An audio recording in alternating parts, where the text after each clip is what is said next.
2006 Jama Masjid bombings. पूरी कहानी दिल्ली की पुरानी गलियों में खड़ी जामा मस्जिद सिर्फ एक मस्जिद नहीं, बल्कि सदियों की इतिहास, संस्कृति और आस्था की पहचान है। लेकिन 14 अप्रैल 2006 की शाम यही जगह अचानक डर, अफरा तफरी और सवालों का केंद्र बन गई। ये कहानी सिर्फ 2 धमाकों की नहीं है, ये कहानी है उस दिन की जब पुरानी दिल्ली की भीड़भाड़ वाली गलियों में अचानक चीखें गूंज उठी। 14 अप्रैल 2006 शुक्रवार का दिन था। शुक्रवार मुस्लिम समुदाय के लिए खास माना जाता है क्योंकि इस दिन बड़ी संख्या में लोग नमाज के लिए मस्जिद जाते हैं। उस दिन भी हजारों लोग जामा मस्जिद में मौजूद थे। कुछ लोग नमाज पढ़ चुके थे, कुछ वजू कर रहे थे और कुछ शाम की नमाज का इंतजार कर रहे थे। मस्जिद के अंदर सामान्य माहौल था। बच्चे खेल रहे थे, बुजुर्ग बातें कर रहे थे, दुकानदार बाहर अपने काम में लगे थे। किसी को अंदाजा नहीं था कि अगले कुछ मिनटों में सब कुछ बदलने वाला है। शाम करीब 5:26 बजे मस्जिद के वजूखाने के पास अचानक तेज धमाका हुआ। 1 सेकंड पहले जहां लोग खड़े थे, अगले ही पल वहां धुआं, चीखें और भगदड़ थी। लोग समझ ही नहीं पाए कि हुआ क्या है। कई लोग जमीन पर गिर पड़े, कुछ घायल होकर दर्द से चिल्ला रहे थे। धमाका बहुत बड़ा नहीं था, लेकिन इतना जरूर था कि डर पूरे परिसर में फैल गया। पुलिस के अनुसार यह लो इंटेंसिटी ब्लास्ट था, यानी कम क्षमता वाला विस्फोटक इस्तेमाल किया गया था। पहले धमाके के लगभग 7 से 15 मिनट बाद दूसरा धमाका हुआ। अब तक लोग बाहर भागने की कोशिश कर रहे थे। दूसरे विस्फोट ने यह साफ कर दिया कि यह कोई दुर्घटना नहीं थी, यह योजनाबद्ध हमला हो सकता था। दूसरा धमाका भी मस्जिद परिसर के पास हुआ, जिससे और लोग घायल हो गए। 2 धमाकों के बाद पूरे इलाके में भगदड़ मच गई। लोग अपने परिवार को खोज रहे थे, कुछ लोग घायल बच्चों को उठाकर भाग रहे थे।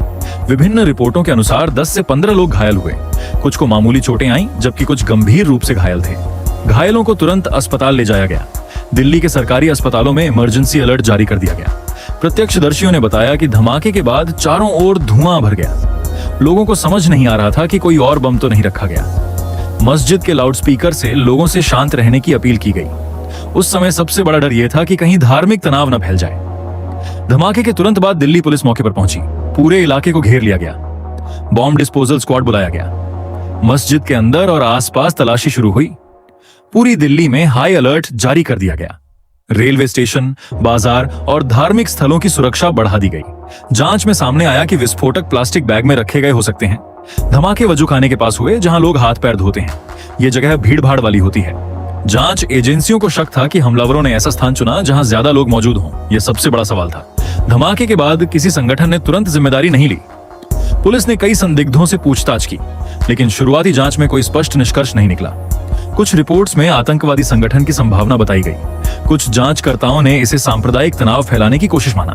भारत में धार्मिक स्थलों पर हमला हमेशा संवेदनशील माना जाता है, क्योंकि ऐसे हमले सिर्फ जान लेने के लिए नहीं, बल्कि समाज में डर और विभाजन पैदा करने के लिए किए जाते हैं। इसलिए प्रशासन ने तुरंत लोगों से शांति बनाए रखने की अपील की। मस्जिद के इमाम ने भी लोगों से संयम रखने को कहा। कई विशेषज्ञों ने कहा कि धमाके कम क्षमता वाले थे। अगर ज्यादा शक्तिशाली विस्फोटक इस्तेमाल होते तो नुकसान कहीं ज्यादा हो सकता था। कुछ जांचकर्ताओं ने माना कि शायद उद्देश्य मास किलिंग नहीं, बल्कि डर पैदा करना था। उस शाम पुरानी दिल्ली की गलियां लगभग बंद हो गईं। दुकानें जल्दी बंद हो गईं। लोग घर लौटने लगे। कई परिवारों ने अपने रिश्तेदारों को फोन कर पता किया कि वे सुरक्षित हैं या नहीं। उस समय टीवी चैनलों पर ब्रेकिंग न्यूज चल रही थी। दिल्ली की ऐतिहासिक मस्जिद में धमाका। ये खबर तेजी से पूरे देश में फैल गई। पत्रकार मौके पर पहुंच गए। घटना की तस्वीरें और वीडियो पूरे देश में दिखाए गए। जांच एजेंसियों ने कई एंगल से केस देखा। आतंकी हमला, धार्मिक उकसावे की कोशिश, स्थानीय विवाद, किसी संगठन की चेतावनी। लेकिन लंबे समय तक केस पूरी तरह साफ नहीं हो पाया। यह मामला उन घटनाओं में शामिल हो गया जिनमें संदेह तो बहुत था, लेकिन अंतिम निष्कर्ष पूरी तरह स्पष्ट नहीं रहा। दिलचस्प बात यह थी कि धमाकों से मस्जिद की संरचना को ज्यादा नुकसान नहीं हुआ, क्योंकि विस्फोट छोटे स्तर के थे, लेकिन मानसिक असर बहुत बड़ा था। पुरानी दिल्ली के कई लोग आज भी उस दिन को याद करते हैं। कुछ लोगों के लिए वह सिर्फ खबर नहीं थी, वे उस समय वहीं मौजूद थे। उनके लिए वह एक डरावनी शाम थी। यह घटना इसलिए महत्वपूर्ण है क्योंकि धार्मिक स्थल को निशाना बनाया गया। दिल्ली हाई अलर्ट पर चली गई। सांप्रदायिक तनाव की आशंका बढ़ी। सुरक्षा व्यवस्था पर सवाल उठे कि मन में डर बैठ गया। धमाके छोटे थे, लेकिन सवाल बड़े छोड़ गए। किसने किया, क्यों किया, और क्या असली मकसद सिर्फ डर फैलाना था? पुरानी दिल्ली की गलियों में आज भी शाम होती है, नमाज की आवाज गूंजती है, लेकिन 14 अप्रैल 2006 की वह शाम आज भी इतिहास के पन्नों में एक अधूरी पहेली बनकर दर